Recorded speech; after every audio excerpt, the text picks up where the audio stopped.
Good afternoon and welcome to Spectrum Television News at noon. I am Uyai Imam, come to you live from Uyo, the Akwa Ibom State capital. Let's take a look at the headlines. President Tinubu announces rescue of 38 Kwara worshippers. Federal Capital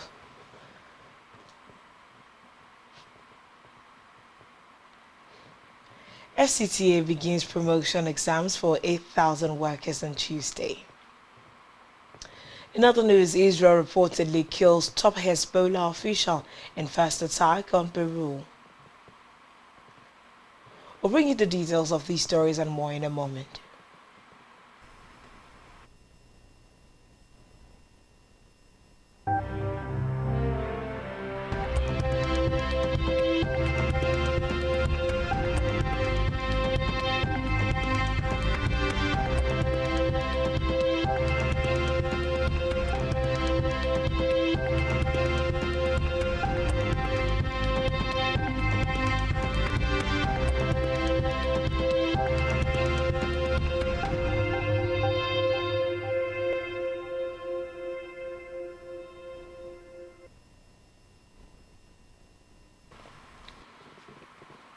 Good afternoon and thanks for joining us. We begin this afternoon from the national scene where President Bola Tinubu has reiterated his administration's commitment in tackling insecurity in the country, saying he will not relent until all Nigerians are protected. Tinubu, in a statement via his official X handle, said Nigeria would be secured under his watch, adding that every citizen deserves the right to be safe in any state of the Federation. Tinubu recalled that he shelved his trip to the Group of 20 summit slated for Saturday, November 22nd and Sunday, November 23rd at the Johannesburg Expo Center in South Africa. In the meantime, President Bola Tinubu has announced the rescue of all 38 worshippers abducted from the Christ Apostolic Church, Eruku, in Ekiti local government area of Kwara State, reaffirming his administration's commitment to securing every Nigerian across the country.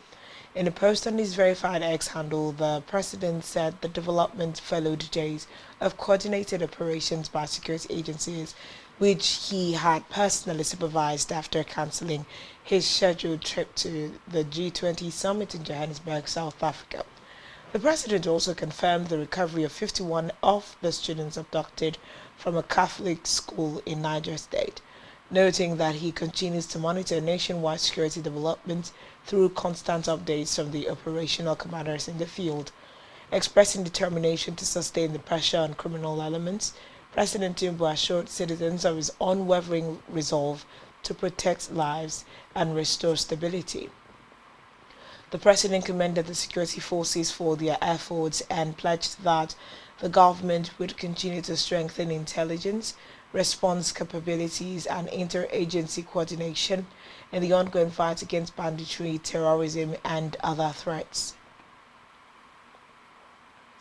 Meanwhile, President Bola Tinubu has ordered the withdrawal of police officers currently providing security for very important persons, VIPs, in the country.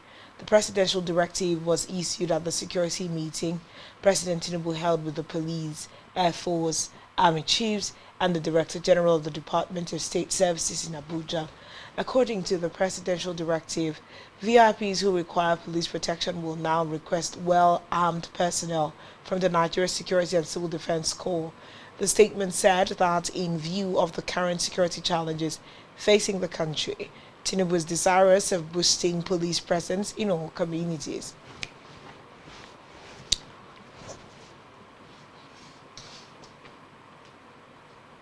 Away from that, Vice President Kashim Shettima has departed Johannesburg for Luanda to represent President Bola Tinubu at the AU-EU summit scheduled to hold in Angola. The Senior Special Assistant to the President on Media and Communications, Office of the Vice President, Stanley Nwokocha, disclosed this in a statement released in Abuja. According to him, the meeting is scheduled to take place from today to Wednesday in Luanda, the capital of Angola.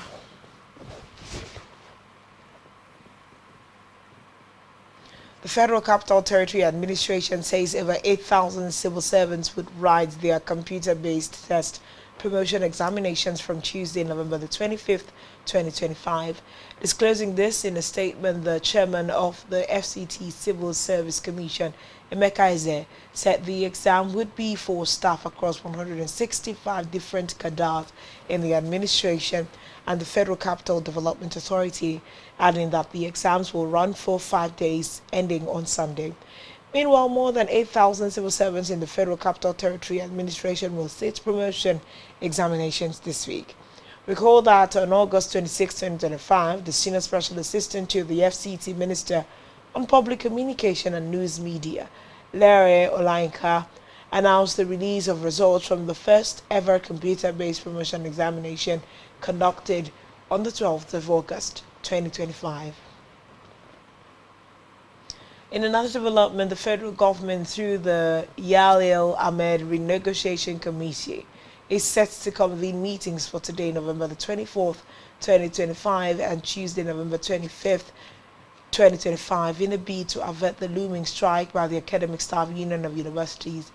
The National Executive Council meeting of the union is expected to be convened by its leadership, depending on the outcome of the meeting. The ASU NEC will also decide whether or not to embark on a strike. A highly placed member of the NEC made this known in an interview with newsmen in Abuja. Recall that ASU had on October 22nd suspended its 2-week warning strike, granting the federal government a 1-month window to meet its demands. Among the demands are the review of the 2009 ASU federal government agreement, payment of outstanding salaries and earned allowances, and disbursement of the University Revitalization Fund. In the meantime, the federal government has said the 25-kilometer access road linking Lekki Deep Sea Port to Ekpe and Ijebode will be completed within its 21-month schedule. The government described the project as highly viable and fully on course. The Minister of Works, Senator Dave Umahi, gave the assurance during an inspection of the road project in Lagos. Umahi expressed confidence in the capacity and track record of the contractor handling the project. He said that the contractor won the contract through a competitive bidding process, citing its construction of the Lekki Deep Sea Port, Kefi Makurdi Superhighway, and the ongoing Makurdi Enugu Road. On judicial matters, the Federal High Court in Abuja has directed President Bola Tinubu to compel the Attorney General of the Federation to publish the names of individuals indicted in the alleged misappropriation of over 6 trillion naira meant for the Niger Delta Development Commission between 2000 and 2019. The landmark ruling delivered by Justice Gladys Olotu also mandates President Tinubu to make the NDDC forensic audit report submitted to the federal government on September 2nd, 2021 publicly available. Justice Olotu ruled that the forensic audit report and the names of those indicted constitutes public records under Section 31 of the Freedom of Information Act. She noted that the information is not exempt from disclosure under Sections 11 to 19 of the Act as it pertains to management of public funds. Elsewhere, the Bauchi state government has announced the immediate closure of all schools across the state following heightened security concerns. The directive affects all primary, secondary and tertiary institutions, including the federal government-owned and private schools operating within the state.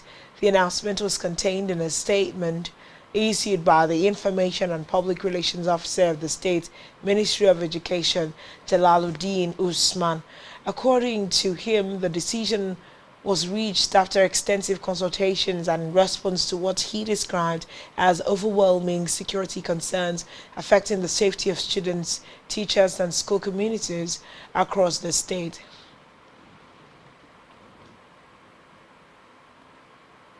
Now to Africa.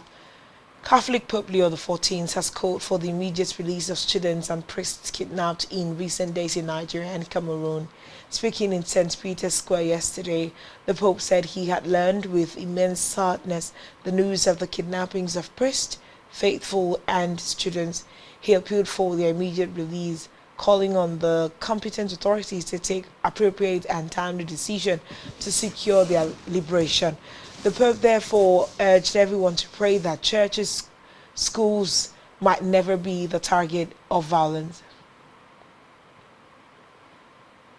Still in Africa, with a strike of the symbolic gavel, South African President Cyril Ramaphosa has closed the first G20 summit to be held on the African continent. The gathering broke with tradition by issuing a leader's declaration on the opening day of talks, despite fierce opposition from the United States. Ramaphosa said the declaration from the summit reflects a renewed commitment to multilateral cooperation.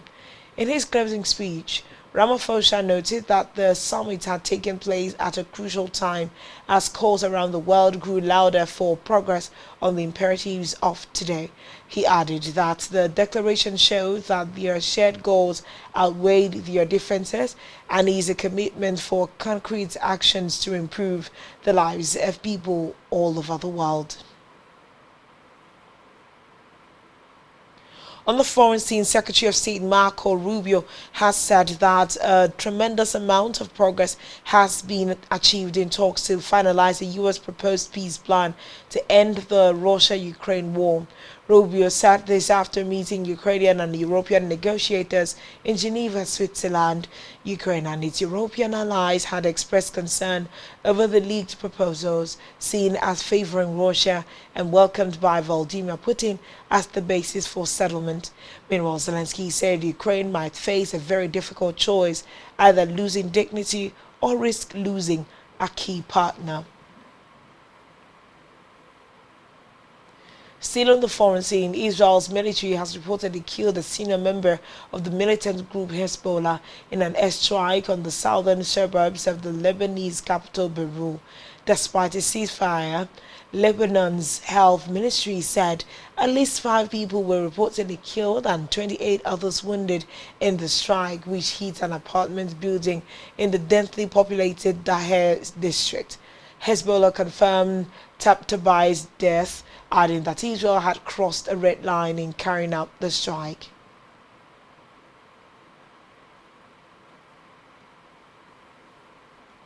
Still to come in the news. Bellingham rescues Real Madrid as they reclaim top spot. Stay tuned for details of this and more in a moment.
Welcome back and thanks for staying tuned. We head now to the rest of the news stories.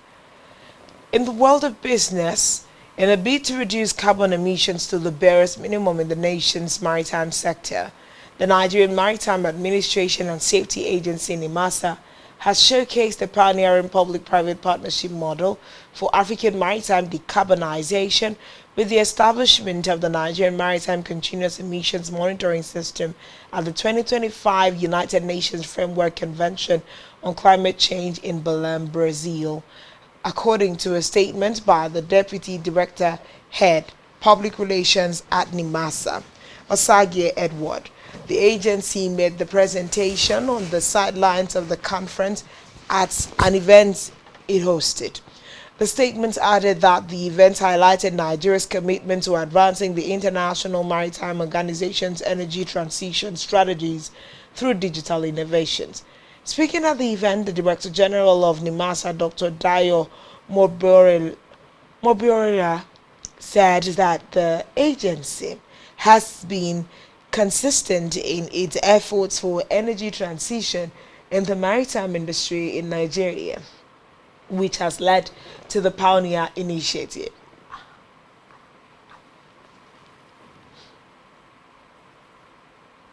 Still in business, the federal government has dug out more than 60 billion naira linked to 28 financial irregularities in the operations of the Nigerian National Petroleum Company Limited.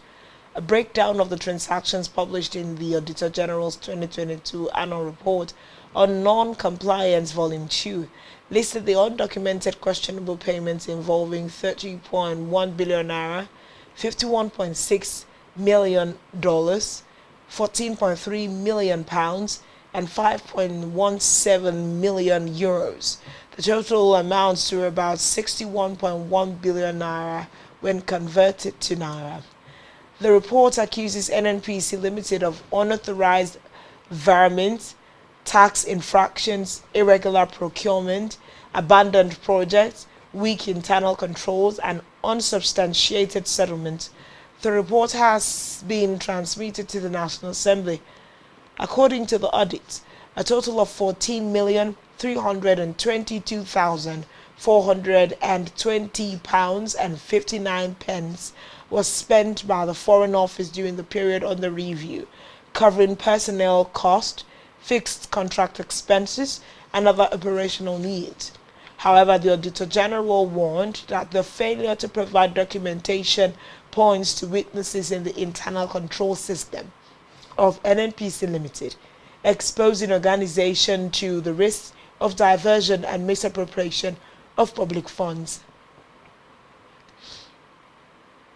Other health news reports say that Nigeria is leading Africa in reported diphtheria cases, with 8,587 confirmed infections and 884 deaths between January 1st and November 2nd, 2025. The WHO report showed that Nigeria continues to account for the highest number of diphtheria cases in the African region. According to Médecins Sans Frontières, also known as Doctors Without Borders, announcing that it has been scaling up its diphtheria emergency response in collaboration with several states' ministries of health since August, due to a significant increase in diphtheria cases in Borno, Kano, and Bauchi. Meanwhile, WHO highlighted that the outbreak overlaps with areas targeted by the Big Catch-up Initiative. Challenges include delayed laboratory confirmation, poor infection prevention and control practices, limited information, education and communication materials, and vaccine shortages. It further said that discussions with Gavi, the Vaccine Alliance, are ongoing to secure additional support. In the world of sports, Arsenal have opened a 6-point lead at the top of the Premier League table with a 4-1 win over Tottenham Hotspur. The Gunners came into the North London derby knowing that both Manchester City and Liverpool had dropped points. Recall that Manchester City lost 2-1 at the Newcastle United, while Liverpool were hammered 3-0 by Nottingham Forest at Anfield. Leandro Trossard opened the scoring for Arsenal before Eberechi Eze slammed in a second. Eze scored immediately after the break before completing his hat-trick to seal maximum points. Meanwhile, Arsenal now have 29 points, 6 more than Chelsea, who they are going to play next in the league. Still in sports, Jude Bellingham scored one and assisted another as Real Madrid returned to the top of La Liga despite being held to a draw by Elise. The England midfielder fired Kylian Mbappe's cutback into the net with 3 minutes remaining to rescue a point for Xabi Alonso's side, who had trailed twice at the Estadio Manuel Martinez Valero. Alex Febas had given mid-table Elche the lead 8 minutes into the second half, poking his shot past Real goalkeeper Talbot Cortes and in off the right-hand post. Meanwhile, former Bournemouth defender Dean Hudson prodded home Bellingham's knockdown to restore parity 12 minutes from time, only for Alvaro Rodriguez to put the home side back in front with a low shot from the edge of the box. On entertainment news, Nigerian singer Zino Leski has sparked split rumors with his boss Naira Marley. The speculation went viral on social media after Zino Leski, in a trending post, vowed to stand up for himself and other artists that have been taken advantage of. While lamenting the poor treatments of artists, the singer demanded transparency, respect, and fairness.